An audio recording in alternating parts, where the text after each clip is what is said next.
जय Hind. Future of India पर आप सभी का स्वागत है। इस वीडियो में हम बात करेंगे Remedium life care limited company के बारे में। रेमेडियम लाइफ केयर इन दिनों काफी चर्चा में है। वजह सिर्फ यही है, स्टॉक के प्राइस में तेजी। अच्छा, ये तेजी तो और भी स्टॉक्स में आ रही है, लेकिन हम सिर्फ इसी स्टॉक की बात क्यों कर रहे हैं? क्योंकि आपको पता होगा, यदि पहले से आप इस स्टॉक को जानते हैं, नहीं भी जानते तो मैं बता रहा हूँ। स्टॉक का प्राइस काफी पहले मतलब बढ़ा हुआ था। अचानक क्या हुआ कि इसमें प्रॉफिट बुकिंग होने की वजह से कुछ ऐसे न्यूज आए जिसको लोग प्राइस गिर के एकदम समझिए अपने सपोर्ट के पास आ गया। तो ये प्राइस अभी अपने सपोर्ट के पास ही ठहरा हुआ है, लेकिन क्योंकि ये जो तेजी आ रही है, लगातार स्टॉक में वॉल्यूम बढ़ रहा है, जिसकी बदौलत सपोर्ट से प्राइस उठना शुरू हुआ। तो होता क्या है कि जब प्राइस मतलब नीचे आ जाए और फिर वहां से बढ़ने लगे, तो ये सही टाइम होता है इसमें बाई करने के लिए। ऐसा नहीं कि जब प्राइस बढ़ गया हो तो टॉप पे बाई किया जाए, ये सही तरीका नहीं होता है। इसलिए ये स्टॉक काफी चर्चा में, क्योंकि कह सकते हैं कि सही वैल्यूएशन पे भी स्टॉक का प्राइस मिल रहा है, तो इसमें इन्वेस्टमेंट करने के बारे में आप सोच सकते हैं। तो यदि आपका पहले से इसमें अमाउंट इन्वेस्टेड है, पहले से आप बाई करके बैठे हुए हैं, या नया बाई करना चाहते हैं, तो क्या रेमेडियम लाइफ के लिमिटेड 2025 में एक बढ़िया मौका हो सकता है पैसा बनाने के लिए कि नहीं? इसी चीज को इस वीडियो में समझने का प्रयास करते हैं। समझिए, रेमेडियम लाइफ केयर लिमिटेड जो कंपनी है, फार्मा प्रोडक्ट्स बनाती है, यानी कि मेडिकल से संबंधित जो चीजें होती हैं, जो दवाइयाँ होती हैं, उसमें ये कंपनी ट्रेडिंग करती हुई नजर आती है।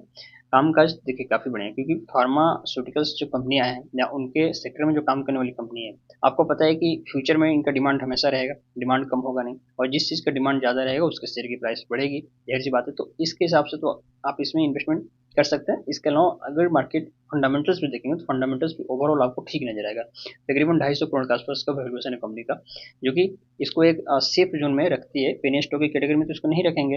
दूसरी बात, रिटर्न ऑन इक्विटी देख सकते हैं 123% का। कहीं ना कहीं इसमें कह सकते हैं कि एक प्रकार से कुछ चमत्कार जैसा हुआ है, क्योंकि इतना हैवी रिटर्न 3 डिजिट में एक छोटा स्टॉक का तो देखने को नहीं मिलता है।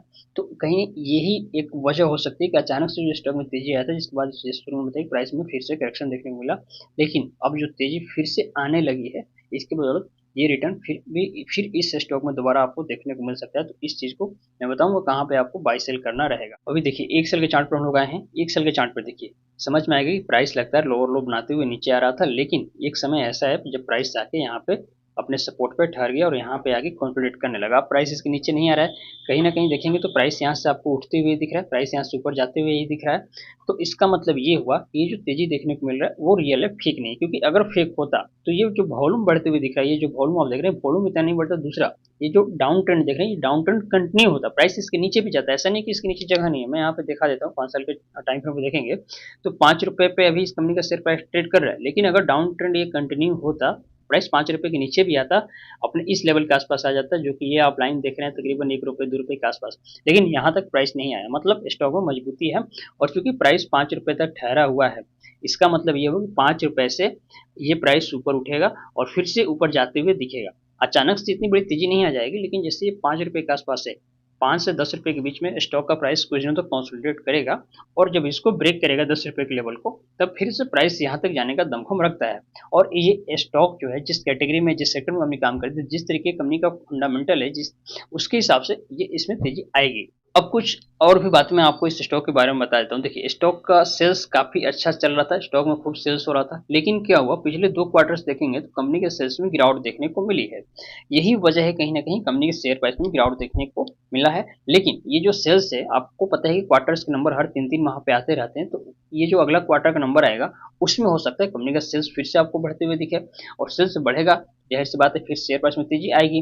और वो तेजी आते हुए दिख रही है, इसका मतलब कहीं ना कहीं जो इंटरनली न्यूज है, वो ये बात को कंफर्म करता है कि जो क्वार्टर 3 के नंबर आने वाले हैं इस कंपनी के, जो अगला क्वार्टर का नंबर आने वाला है, वो बढ़िया आने वाला है। हालांकि एक बात यहाँ पे मैं भी बता दूं कि भले ही क्वार्टर 1 और क्वार्टर 2 के नंबर अच्छे नहीं आए हैं, लेकिन फिर भी कंपनी के यहाँ पे जो नेट प्रॉफिट है, नेट प्रॉफिट आपको बढ़ते हुए दिखा है। नेट प्रॉफिट में देखेंगे, हालांकि इन सब के मुकाबले थोड़ा कम है, लेकिन फिर भी देखिए नेट प्रॉफिट में इंक्रीजमेंट है, क्योंकि कंपनी की जो साइड से पैसे आते हैं, जो अदर बिजनेसेस, उससे कंपनी की कमाई हो रही है। इसके अलावा कंपनी की जब बैलेंस शीट देखेंगे, तो चूंकि 2 क्वार्टर से नंबर अच्छे नहीं आए, तो बैलेंस शीट में भी स्पष्ट देखने को मिलेगा कि कंपनी के ऊपर डेप्ट यहाँ पे बढ़ा है। तकरीबन 58 करोड़ से बढ़ के 181 करोड़ का आसपास डेप्ट हो गया। ये एक नेगेटिव पॉइंट है, लेकिन कंपनी में सारी चीजें अच्छी नहीं होती, थोड़ी सी नेगेटिव, थोड़ी सी पॉजिटिविटी होती है। हम लोग यहाँ बीएस इंडेक्स वेबसाइट पे आए हैं। बीएस इंडेक्स वेबसाइट पे देखिए, मैंने रेमेडियम लाइफ के लिमिटेड को ओपन किया हुआ है। यहाँ पे देखने को मिलेगा एसएम स्टेज 1 में है। सामान्य तो छोटे जो स्टॉक्स होते हैं, एसएम जीएसएम जैसी कैटेगरी में रहते हैं, इसको लेकर घबराना नहीं। मेन जो चीज है, मैं ये दिखाना चाहता हूँ आपको कि नीचे आएंगे तो मार्केट डेप्थ में आपको देखने को मिलेगा कि इस स्टॉक में बायर्स की संख्या ज्यादा है, यानी कि जो लोग बाई करने वाले हैं उनकी संख्या ज्यादा है और सेल करने वाले लोगों की संख्या कम है।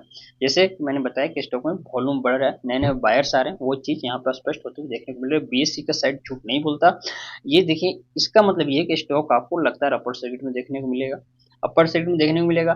तो हालांकि सेलर्स हैं तो आपको तो शेयर्स तो मिल जाएगा, लेकिन मशक्कत करनी पड़ेगी। तो इसका मतलब आसान भाषा में कहें तो ओवरऑल यही है कि ये जो स्टॉक है इसमें तेजी आने लगी है और तेजी कंटिन्यू बनी रहेगी। इसलिए अगर रेमेडियम लाइफ केयर लिमिटेड में आप अपना इन्वेस्टमेंट करना चाहते हैं तो अच्छी अपॉर्चुनिटी यही है कि सही लेवल देख के बाई कर लिया जाए। बाई करने से पहले अपने रिसर्च एनालिसिस जरूर कीजिएगा, सिर्फ मेरे कहने पे कुछ मत कीजिएगा, अपना रिसर्च जरूर कीजिएगा। और जो लेवल दिया है कम से कम उस लेवल का ध्यान जरूर रखिएगा। फिर भी कुछ समझ में नहीं आया हो, मन में कोई सवाल हो, शंका हो, मुझसे जुड़कर पूछना चाहते हैं, बातें करना चाहते हैं, तो मुझको इंस्टाग्राम पर फॉलो कर सकते हैं। इंस्टाग्राम का लिंक इस वीडियो के डिस्क्रिप्शन में मिल जाएगा। बाकी मिलते हैं अगले वीडियो में, तब तक के लिए जय हिंद।